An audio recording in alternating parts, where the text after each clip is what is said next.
Jack Gilinsky apologizes over leaked audio of him slut-shaming girlfriend Madison Beer. Plus, Madison speaks out.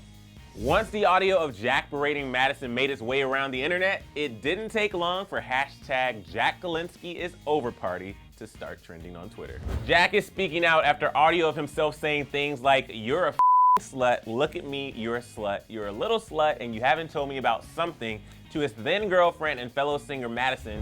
Fans were naturally outraged by the horrific way he speaks to Madison on the tape, and Jack took to Twitter to issue an explanation and apology to them. The apology read in part, quote, "There's no justifying the words that came out of my mouth in that audio file. In no way do I stand behind who I was in that part of my life. But people change and learn from their mistakes. The clip you've all heard is from last year. I was in a very dark place and clearly had no control over my emotions. Like any couple, Matt and I have had our fair share of ups and downs, this clip specifically being one of our lowest points. Madison knew if she didn't help me overcome my ways and change, no one would, and I would never learn from my mistakes. I would never be able to thank her enough for believing in me the way she did during that time.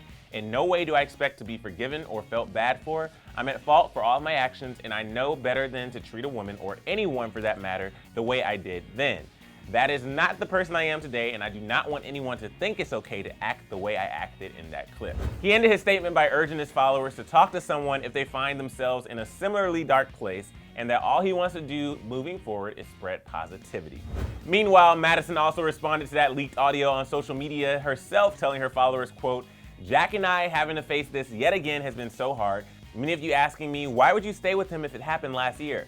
My theory was, and as horrible as this is that if I left him, he'd do it to the next girl. I tried to fix him. We have both grown and changed so much at this point, and it has been an extremely difficult thing to relive and even go through what you have all heard in the first place, and I hope all of my fans learn from my foolishness." She went on to encourage her followers to speak up if they find themselves being mistreated by someone in any way, admitting that she was blinded by love in her situation. So now I have to know, what do you guys think of Jack's apology and Madison's response to the audio leaking? Let me hear all your thoughts and opinions in the comment section below. And after that, click right over here to check out our latest throwback episode, all about the first day of high school. Thanks so much for joining me here on Newsfeed, and be sure to subscribe. I'm your host, Emil Ennis Jr., and I'll see you next time.